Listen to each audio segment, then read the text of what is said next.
All right. Well, welcome everybody to Cybercrime Junkies. I'm your host, David Morrow. And in the studio today, we have a really interesting guest, Philippe Humeau, founder of CrowdSec. It's an open source crowdsourced security platform.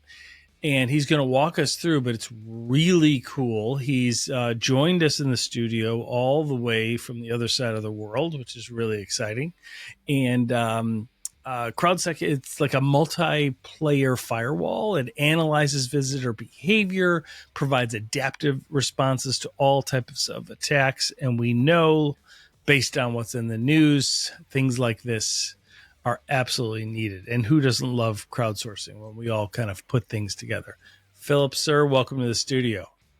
Hey, David. Thank you for having me on the show. I'm so glad that you've been able to join us. So, real briefly, just high level, kind of walk us through how you got into cybersecurity and how you kind of came up with this idea, and then let's talk about what it is and what it means for organizations of every kind. Yeah, so I was born in a little fisherman village. I was not really good at fishing, so I went to Paris, a big city locally, and to learn my trade in engineering.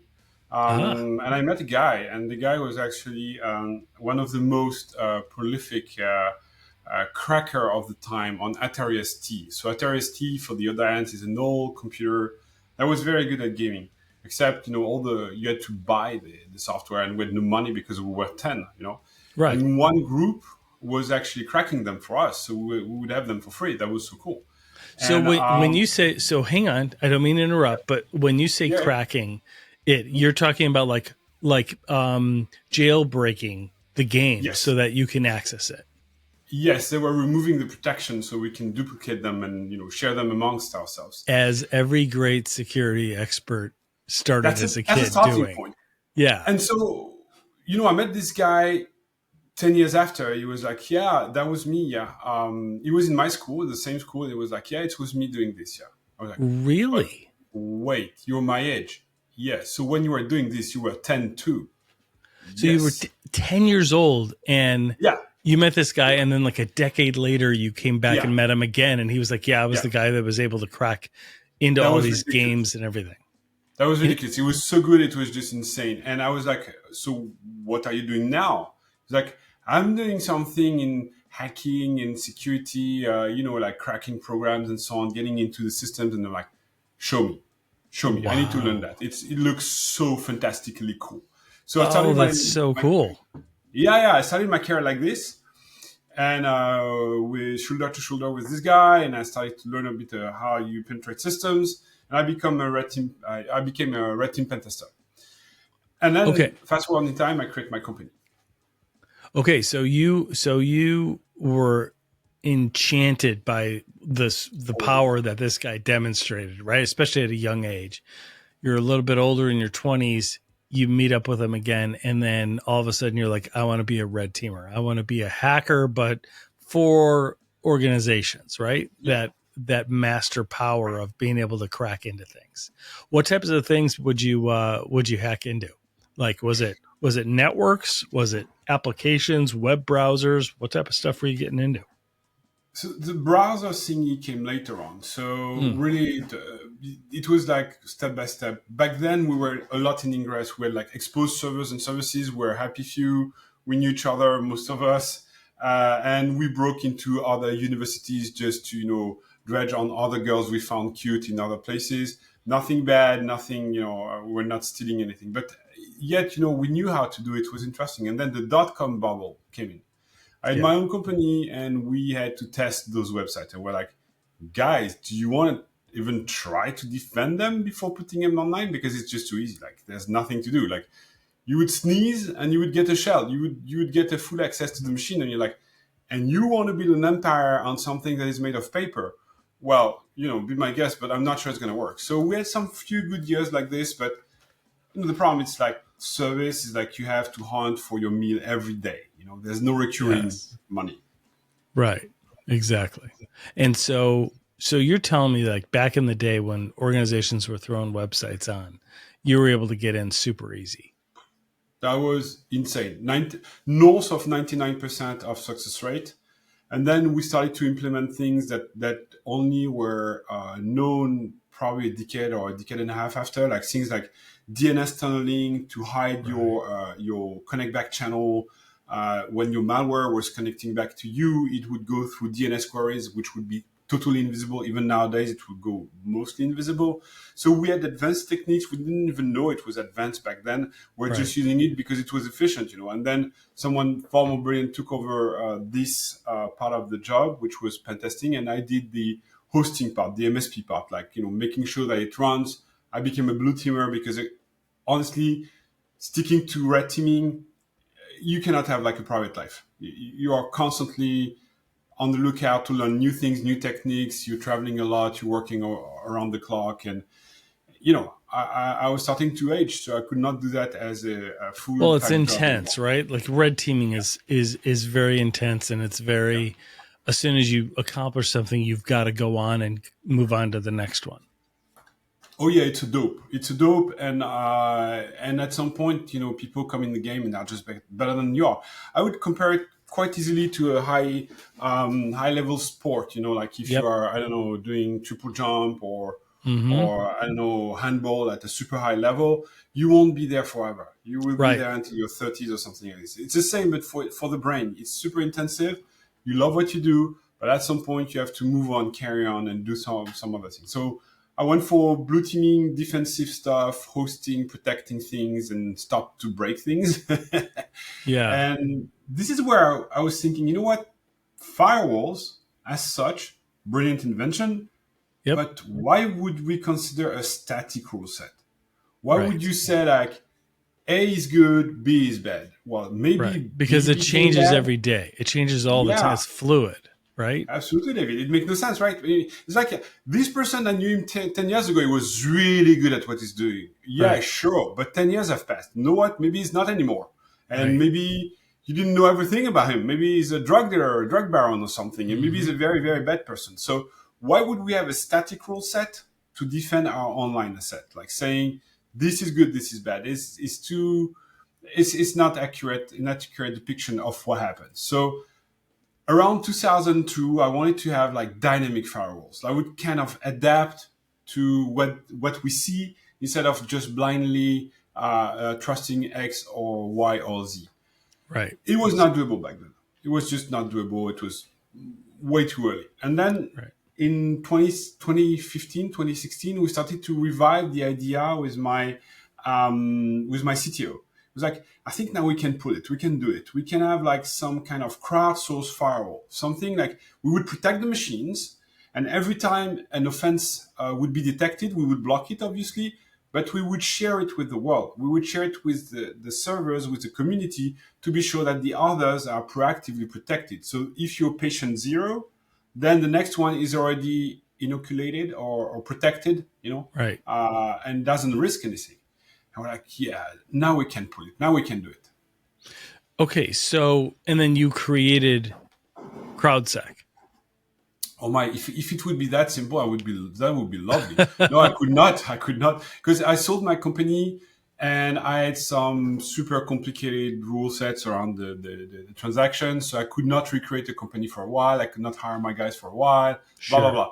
Long story short, time passes. The concept is super ripe in my mind, and we started the company in 2019, end of 2019. We were ready. We started the first version. We released the first version around like end of 2020, and the network started to grow. And something helped us tremendously. It's a Log4j vulnerability. So for Yes. your direct suppression, you Log4j know what this? was Yeah. huge several years ago, right? Caused a lot of problems. A lot of administrators had to do a lot of work uh, fixing, repairing a lot of systems. Yeah, so it was a Java library. Pretty much everybody would potentially use it. They didn't know if they were still using it. Java has this Right. tendency to be extremely resilient. So you put it in production, fire, forget forever until something really nasty happens. Log4j was a nasty thing.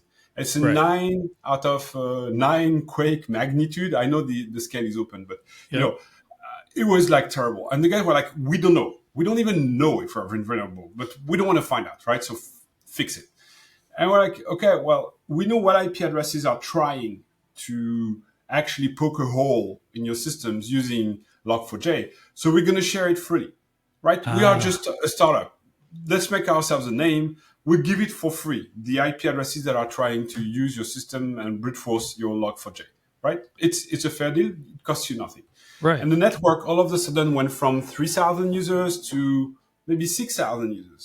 And Wow. some big names like Pentagon or others were using the list to protect themselves. They were like, hey, we're up to something, right? I mean, Right. this crowdsourcing was so much more efficient than any of those large outlet, CTI outlet or whatever. Yeah, We had the because same because you're time. able to share knowledge in real time, right? You're real Yes, time knowledge sharing, and it's public, private institutions, government, and private everyone. industry, which is what everybody talks about. We need to have a public private, partnership, which government always gets in the way, or private industry gets in the way. Yeah, So and we're so so this thing kind of really really took off right away. yes, and I think we really, I mean, we are the best humans, David, when we collaborate together in Absolutely. something. Like when we had this crisis with COVID, it was terrible. Hmm. But by organizing worldwide, we could, I mean, come on, we are free to live again in the street and walk, and this thing is from the past, literally. Right. When we wanted to picture a black hole by essence cannot be pictured because it's freaking black, right? It's very Right. dark. Well, we used 100 telescopes over a Hmm. year until we got a picture of the thing.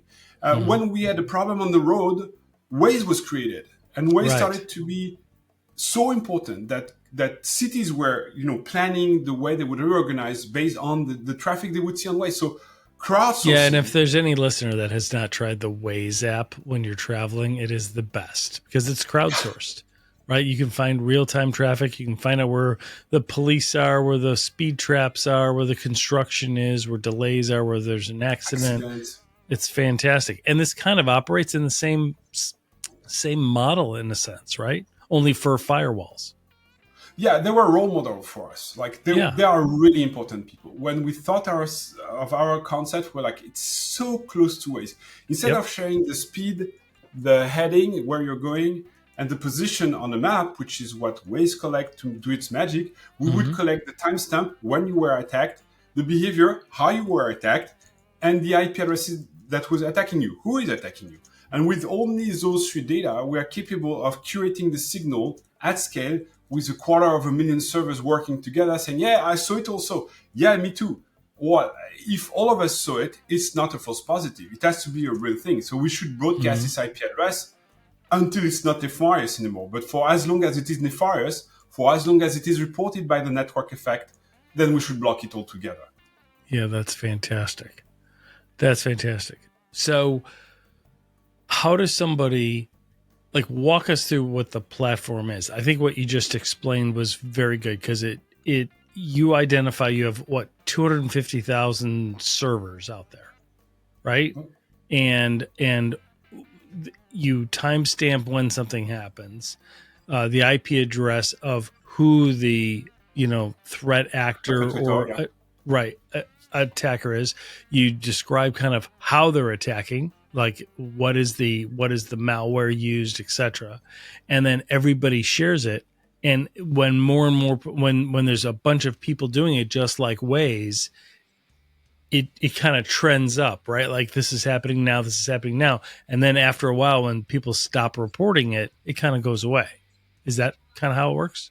It's absolutely correct. Because the biggest problem in our industry, David, is like the difference in between intelligence and actionable intelligence.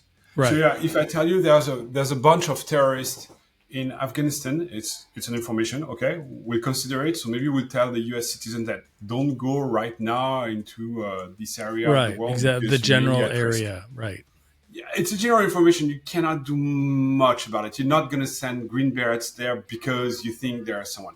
But if I Correct. tell you at this GPS location at that Right. time There are there is this five kind of of people, them right there yeah, with with something dangerous, right?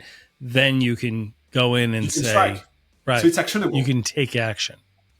And it's actionable because it's crowdsourced, because we have Yeah. enough reports so that it cannot possibly be a false positive. Because a false positive is the death of any cybersecurity system. Why that? Because no matter who you talk to, if you say, yeah, well, we have 99.99999 accuracy and will not broadcast any false positives, the guy will be like, oh my, there is 0.00001% chance that you broadcast me a false IP address, and that in the end, I lose this one transaction that will bring me this $1 billion.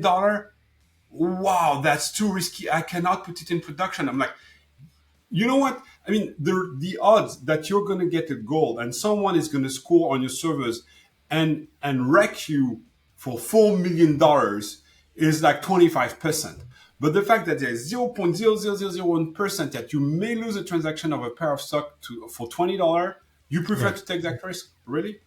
Well, then, okay, that's very abstract, but that's the Right. way mind of humans are working. That's all. You don't fight against that. You don't fight against your client's fear. So what you say is like, we have designed a system, and if we give you an IP address, you can block it blindly, because this one has been carrying so many attacks that it cannot possibly be a false positive. And that's how you get Right. out of this, weird Well, cycle. because all of these people, all of these other entities are voluntarily reporting the same thing, Yeah. right? This is crowdsourcing. We are sharing this information for free. Yes. We are being attacked by this IP in this Yes. way. And you get 10, 15, hundreds of them. Not everybody's lying. It's not a big conspiracy, It's impossible. right? Right. So there is truth in just more and more people, witnessing something. It's a bit like in a cryptocurrency system.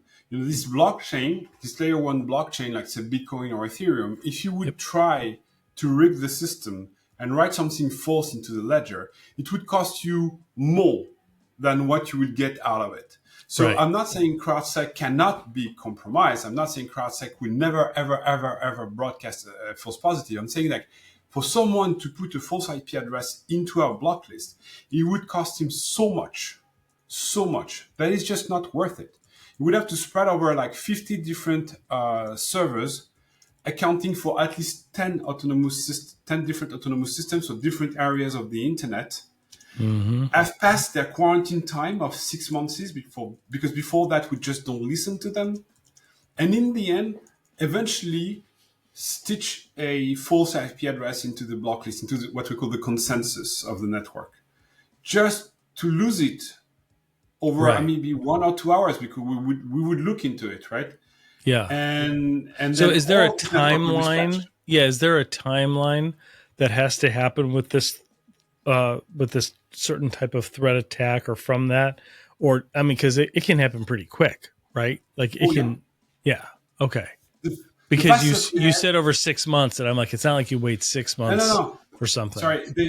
When you join the network, like if you install Waze, we would not listen to you for the 6 first months because we don't trust you. We would only start to listen to you after 6 months. Got So it. if you would want to pull a heist, a trick with our system, you would have to contribute voluntarily and accurately for 6 months before you'd be able to eventually send something that is Yeah. false.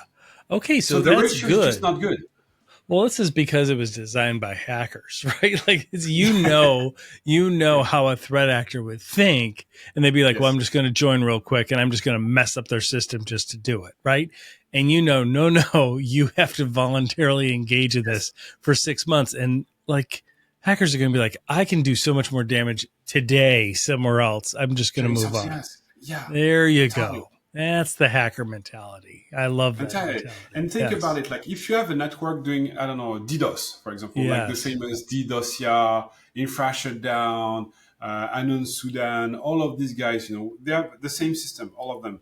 It's a master node that is sending a JSON payload to all these followers saying Correct. you should make a get slash login Yeah, request on everybody this go and server. do this. Everybody go do this. Everybody do this, and then in return, we are giving you some cryptocurrencies. Right. Well, the thing is, these networks are very vulnerable. Everybody is dead Mhm. scared of them. But when you crowdsource, you kill them super easily. Because the first time you receive a packet, okay, you block it, you report it, you block it, you report it, you block it, you Mhm. report it.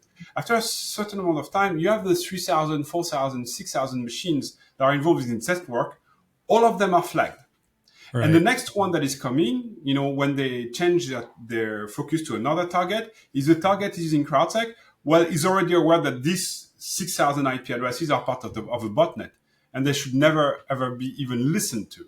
So meaning they block at layer 3, at the firewall, at the connection layer, attacks that would that would be extremely costly to deal with at layer 7, at applicative layer, because it would involve like some database requests, some CPU processing, and so on and so forth. When you kill them at the network layer, you spare so much resources that it costs you nearly nothing to block a DDoS attack. So let me ask you this. That's fantastic. That's a good explanation. Let me ask you this. Why haven't other companies, like larger companies, the Palo Altos of the world, the Hewlett Packards of the world, why haven't they developed something like this? Is it because, or the Fortinets, right? Like, is it because they're concerned that it cuts into profit? They don't know how to monetize it? Like, why do you think? I know you're not them, so you can't answer, No, but but just a discussion, right? Like, why isn't this, like, this is a great idea, and it's actually executed very well. So why aren't some of these other organizations doing this? Like, why wasn't this done earlier by some of these big organizations that have 1,000 people already dedicated to something like this? there's a lot to unfold here, but it's a very interesting question, David. Thank you for that one. So the first thing I would put forward is like we are discussing with actors like Microsoft or Cisco or F5, and Yeah. they are very impressed with what we gather. Like VirusTotal tells us 35% of what you collect, guys, is unknown to any CTI vendor on earth. Eventually, Wow. half of it, they start seeing it 2 weeks after. So how come no one did it or did it in this way? The first thing is when you're a Palo Alto client, you're paying Palo Alto. So why on earth would you share things with them on top of that?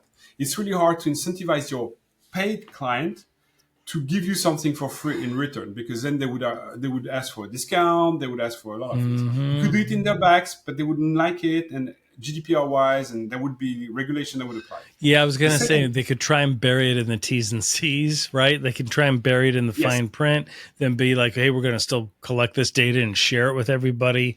But there, you've got GDPR, you've got yeah, all these other issues, right? doesn't work that much. The second thing is, say you Google. We have very good relations with Google. Say Yep. Google does it. Well, Google don't do it, and we have it from Google itself. But the reason is the following: what they like is a diversity, because Mm-hmm.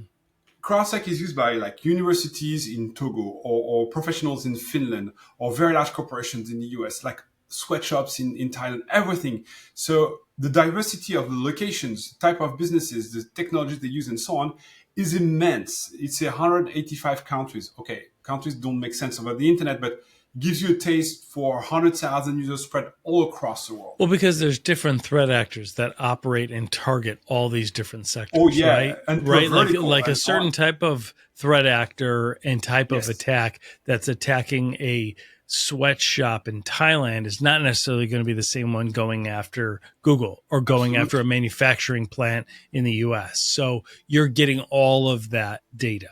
All of those signals. And the thing is, Yeah. if you're Google, you're incentivized to deploy those probes on your own network, because if you won't start paying AWS or Azure to host your honeypots to collect the data.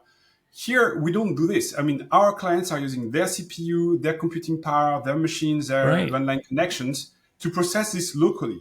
And we offer a huge diversity that they would never be able to provide in terms of business size, locations, type of traffic they see, and so on. If you want to dodge entirely Google's network or Akamai's network or Cloudflare network, it's super simple. It's like their ranges, their IP ranges are advertised. So you know where you have to dodge. A good Right. example is Akamai. They are very, very, very Who's strict that? on everything. Who? Akamai. Oh, okay.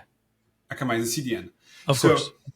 if you start poking on their systems, you'll be instantly banned and your Right. IP will be flagged. So what do they do when they scan? They don't scan Akamai. So if you deploy probes on Akamai's network, you're not going to see the whole thing. You're going to see everybody that is stupid enough to scan the range of Akamai, which Ah. arguably for cyber criminals is not so often because they know it by heart, right? Right, and they know they'll be banned immediately and they'll be flagged. Exactly. So it's think about the Fifth Avenue in New York, right? You have cops there, maybe 100. So Right. if you want to do something really bad, like plant a bomb, you will try to be away from the cops, away from the cameras, and so on, and plant your stuff, right? The Right. problem with CrowdSec is like every other person on the Fifth Avenue is a cops in disguise or as a Right. camera, and you won't know Yeah, about they're it. all reporting on it. It's Exactly. almost Just you won't know about analogous. Yeah, analogy is like today compared to 20 years ago, everybody has an iPhone. So if something it. Exactly. happens, right, if you get into a bar fight, right, now there's going to be 30 eyewitnesses with documented video, right? Yes. As opposed to 20 years ago, you could do it and then it's a he said, she said in court. Yeah. But now you're like, it's not a he said, she said. Everybody has video of it, right? Yeah, no, absolutely. This is the point of crowdsourcing. Is like you cannot dodge us. You Right. cannot rig the consensus. You cannot tamper with it. You cannot say something that is not true. And you cannot dodge us because you don't know where we are. And the third point that is very important is if you try to run some honeypots, which is the classical strategy that was used before us, you would Hmm. potentially put so honeypots for the audience is you put a machine over the internet and you say I'm vulnerable, please attack me, attack me, attack me, attack me. Okay, so I run outdated binaries and websites and god knows what, and you fake that you're vulnerable and you collect attacks. So Yeah. that's a great way of doing it if you don't have a network, but there are a lot of limitations in this. The first one is it costs you, because every machine you would deploy would cost you around like 20, $30 a month. Hmm. So just in terms of OPEX, you cannot scale, right? It's complicated to scale. If you want to match, for example, CrowdSec and have a quarter of a million servers reporting to you, it would cost you 250,000 times $20 a month, which is quite a colossal amount of money, first and foremost. The second thing is you will only catch low hanging fruits like the Gatling guns of the internet that are just, painting bullets and spraying them around and praying to get something out of it. But nobody will use an advanced method of breaking into your system or something that would cost them money and resources to compromise a machine that is not tied to any business. I want to attack this business and I want to extort money out of it. I don't want to attack like a random machine that is belonging to no one and has no value, face value for me. So what you see is very different from a honeypot standpoint compared to a realistic network of real users running real services in real life for real companies. That's fantastic. So let me ask you about the different ways that organizations can leverage CrowdSec. So first of all, it looks like there's a community engagement, right? Like they can come in and they can have unlimited amount of scenarios and it's kind of based on their level of contribution that then they can get updates, more frequent updates based, the more you contribute and share, the more you can be informed. Is that fair? It's very close to what we have created, and congratulations for that because it took me years to figure out the proper balance system, but you're extremely close to it, David, in like just minutes. So the way it works is if you protect against, I don't know, let's say credential Mm-hmm. stuffing, credential brute Right. force, credential reuse, impossible travelers, all those things, like, right, let's call it the credential ecosystem. So if you run like scenarios of IP addresses that would be credential brute forces, we will send you back once per day for free IPs that are also doing credential brute force somewhere else in the world because you contribute to establishing this list. So it's just normal and fair game that we pay you back for free with those IP addresses. Now, the next question would be how do we make money then? We make money by having the global network and overview effect and sending extremely advanced block lists and data to people that may not want to run the system. So maybe they don't want to run the security engine. They just want the data, the output of the network effect. Right, And we will because also, they I mean, does this data can this data be thrown into like a sim oh yeah, or this threat feed, right? So yes, this is a premium threat feed essentially that yes, is curated by everybody in the world in real time. Pretty yes. powerful. And even more than that, because if you put it into a tip, a TIG, a CM, or anything like this, it is information. But what we do is not only information, we also do block lists, which is proactive. So you can directly inject them into your firewall. Fire and Right. freaking forget. Yes.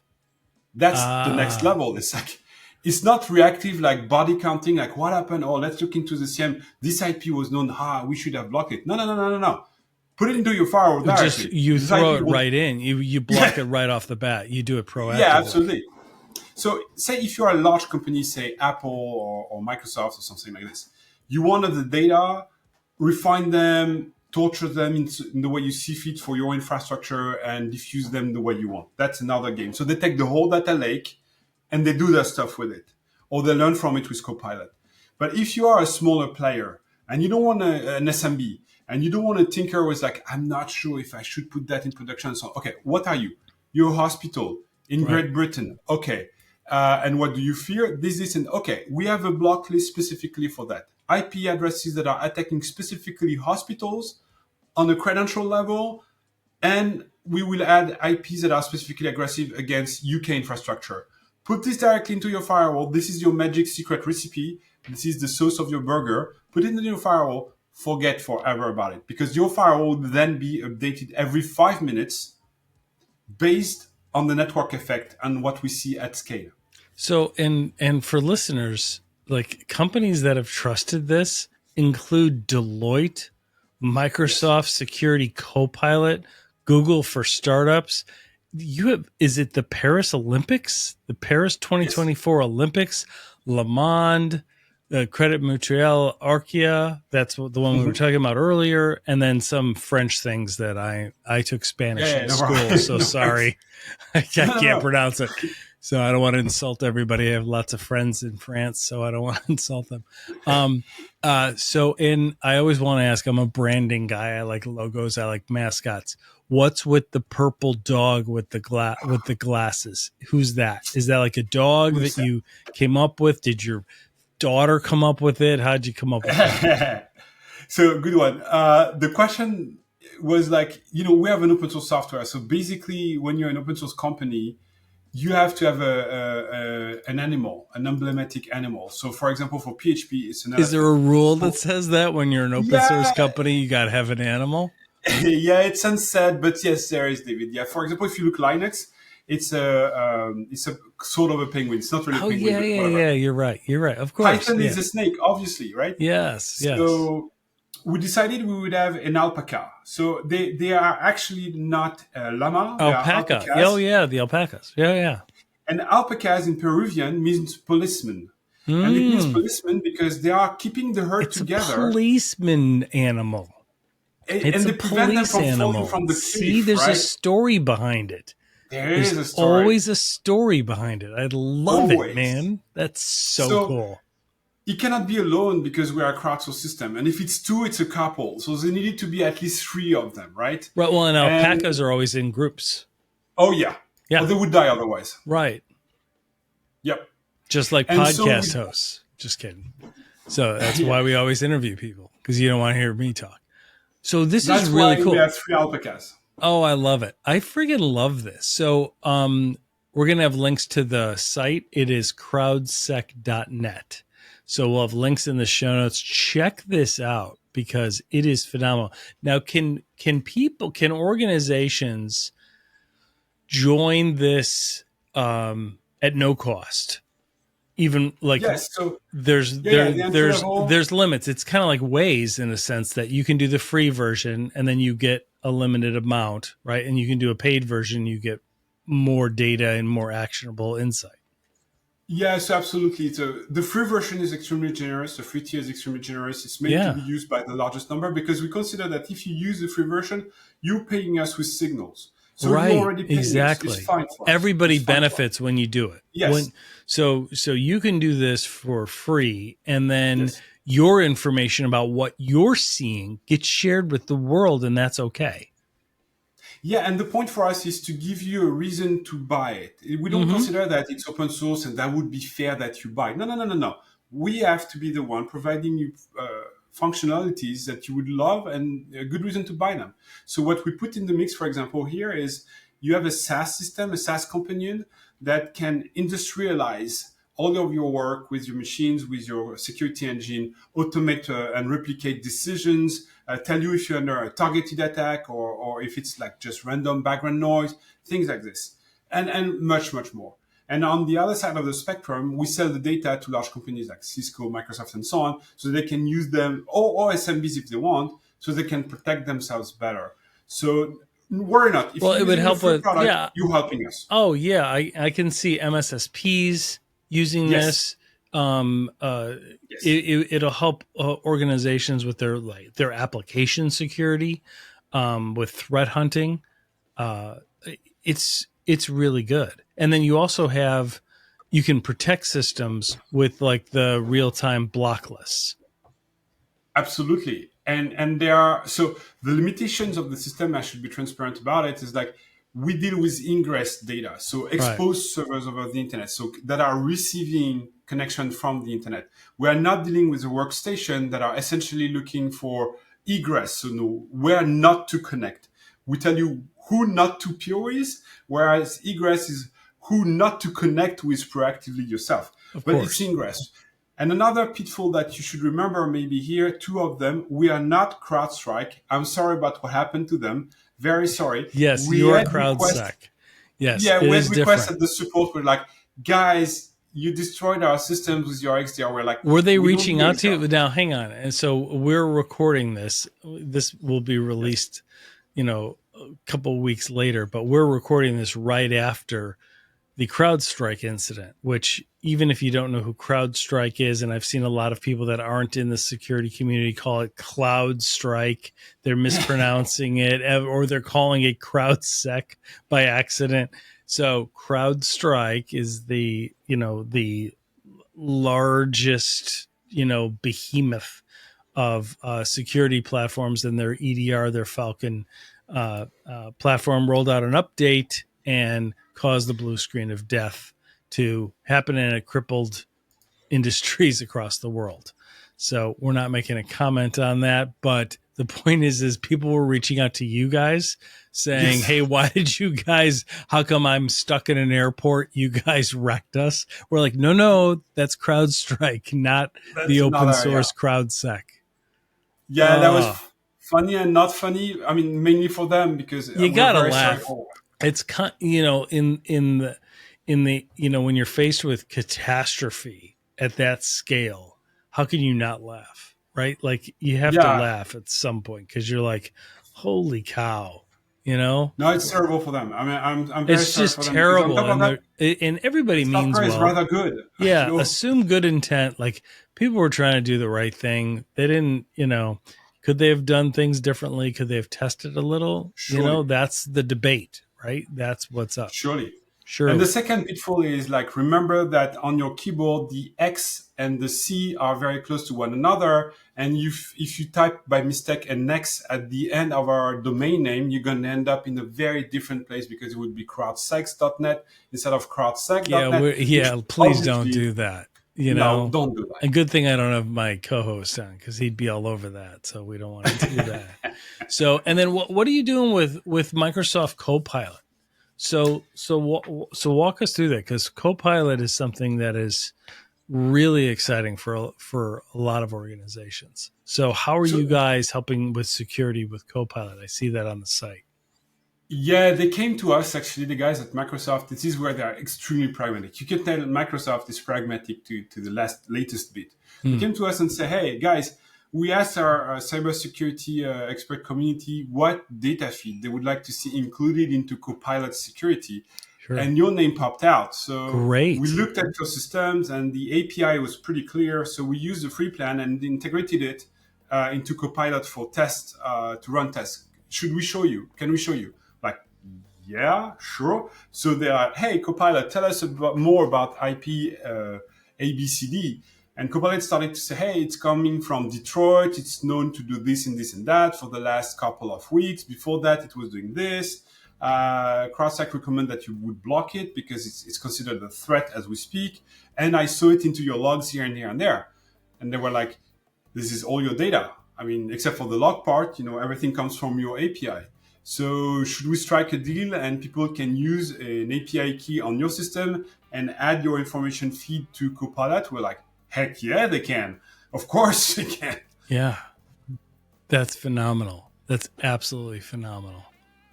Oh, that's great. So what's next, and what is some of? Is there anything you can share? Are there any stories on new threats that came up that you guys were able to see right away? Like anything with, there's a lot of 0 days that have been happening in the last. I mean, there've always been 0 days. I know, I say one thing and then people will comment. They're like, well, technically there were 0 days before. I don't mean that. But like, I always think of the Move It breach, right? Like Move It was massive. That type of thing. Are you guys able to see that as it's happening? It kind of trends up. People start reporting it. What? Yeah. Yeah, so when we see a CVE that is known, we release a signature very quickly for the engine, and the network starts rolling out the signature automatically. So we start seeing who is exploiting, say, there was one recently about like SSH, Yep. and one about like PHP Windows environments. Correct. We got a lot of IPs pretty fast, but what is interesting is we rolled out a feature, I don't know, like half a year ago, something like this, called Alert Context. So you send us the timestamp, the IP address, the behavior. But if you want, optionally, and you have to opt in for that because of GDPR, it will be complicated to explain, but you have to opt in for that. You can send us the context. So if someone is brute forcing your system, David, and is using your email address, we would see in the context that the login would be david.marrow at blah, blah, blah, blah, blah. Right. And then the password they want to try, right? So it's not just the behavior like he's trying to brute force the password. It's a bit more context about the alert. So now what we see with the system, which is super interesting, we see the trends. Sometimes we see people trying things and we're like, it's not a documented CV. What are they trying? Because we don't know about that one. We've never seen this kind of signature. It stands out, right? And this is where, by the way, we're using AI, because when we see something that is standing out from the normal, classical, expected behavior, Yeah, like we're like, hey, an anomaly, right? You yeah, it's an you see a anomaly. It stands trending out. anomaly. Exactly. And so then we tell, hey, you know what? This is probably a CVE to come that we don't know yet about. Right. And we would share it with specific threat researchers and labs. But I'm thinking about monetizing this, saying, hey, you're this top-notch vulnerability research firm. We have early alert network around those emerging threats that are not yet known, but we think it's worth digging into it. Let's cut a deal. I don't know what will be the business model yet, but I'm thinking about it. That's phenomenal. So we encourage everybody, and I mean this, like check out crowdsec.net. It's just fantastic what you guys are doing. I wish I wish you nothing but the best. This is great. Anything before we wrap up? Any ideas that you can share about what's coming? Anything on the horizon? Yes, I think what comes in mind is like people are training offensive AIs as we speak. They learn from CTF logs, so capture the flag logs. These white Yep. hat competitions. So they learn from the humans, from the best on earth, by the way. They learn from CV database. They learn from academic papers. They learn from all of this, and you can compile an AI that is fairly freaking efficient already, and that would unleash hell on you within milliseconds or seconds at best. The thing that I am concerned right now is those AI, they don't have feet and legs, so they cannot move physically toward you. So the only way they can carry their attacks is through IP addresses. Right. So our goal is to neutralize not really the nuclear warhead, the payload, but to neutralize the rockets themselves, The effect of it, the right? vectors, By right? spreading awareness and having all these people block Exactly. it, then they have this Exactly. warhead, but it can't land anywhere. Reach the destination, because what we see is like the early versions of what we see is like usually a human or a smart scanner or stuff like that would narrow down on trying to be efficient after 15-20 iterations, poking around trying to find exactly how to breach you. The AIs we are talking about need 3 to 4 to 5 attempts. So it's much, much faster. So what we want to do is be able, because they still leave trails, right? So what we want to be able to do is to say, hey, this AI is using this kind of range, IP ranges, block it, because we know it's a global offensive AI behind it. And this one is extremely nefarious. And if we can prevent it from being efficient by, ruining its IP ranges before they even reach you, it's already a good thing. Yeah, that is phenomenal. Founder. So that is just absolutely great. So, love what you guys are doing. This will not be the last time that we speak, Philip, and we absolutely wish you guys all the best. We will have links to CrowdSec in the show notes. It is a great community. I see you guys are growing, you guys are hiring. Reach out to them, engage in this community because it's a great way for all of us to stay more secure. Thank you so much, sir. My pleasure, David. Well, that wraps this up. Thank you for joining us. We hope you enjoyed our episode. The next one is coming right up. We appreciate you making this an award-winning podcast and downloading on Apple and Spotify and subscribing to our YouTube channel. This is Cybercrime Junkies, and we thank you for watching.